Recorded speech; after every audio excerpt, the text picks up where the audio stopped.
हाय, hello, नमस्कार. मी अनुराधा. तुम्हा सर्वांचं खूप खूप स्वागत करते अनुराधा लाईफस्टाईल या यूट्यूब चॅनलमध्ये.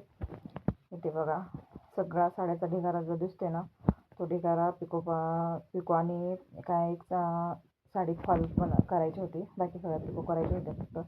आणि ते माझं मिशन काढून ठेवायचं सुरू होतं. आणि कसं पिकोची मिशन वेगळी आणि ब्लाऊज शिवायची वेगळी आहे. त्याच्यामुळे मला जेव्हा पिको करायचं असेल तेव्हा मी तिचा काढून ठेवते.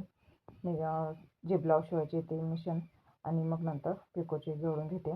तर घरात जागा जास्त नसल्यामुळे 2-2 मिशन वगैरे घेणं परवडत नाही. इथे बघा, फक्त हे वरचं जे सांगाड आहे तोच मी घेतला आहे.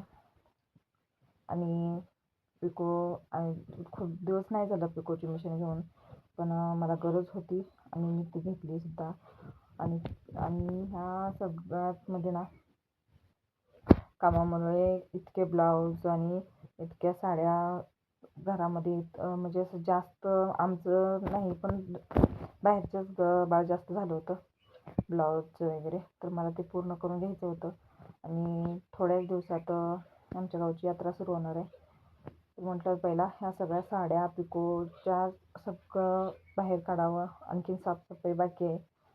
तर हे बघा, इथं मी पिको करून घेतला साडीला. एकदम छान बारीक आला होता. आणि त्याच साडीवरचा हा ब्लाऊज आहे, हा पण शिवून घेतला. कस्टमरनी त्यांना लवकर पाहिजे म्हणून सांगितलं होतं आणि तेच पूर्ण केलं.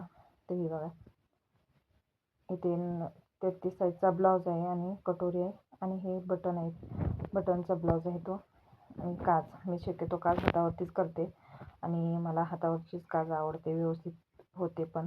आणि ब्लाऊज फाटेपर्यंत अजिबात काहीच होत नाही ब्लाऊजला, काज वगैरे तुटत नाहीत. तर हे बघा, ह्या साड्या होत्या त्या. आणि हा आहे दुसऱ्या कस्टमरचा ब्लाऊज 40 साईजचा. आणि ह्या कस्टमरचे खूप सारे ब्लाऊज माझ्याकडे शिवायला असतात आणि त्यांना उद्या हा ब्लाऊज पाहिजे होता. म्हटलं आधी शिवून हुक वगैरे लावून ठेवून द्यावेत.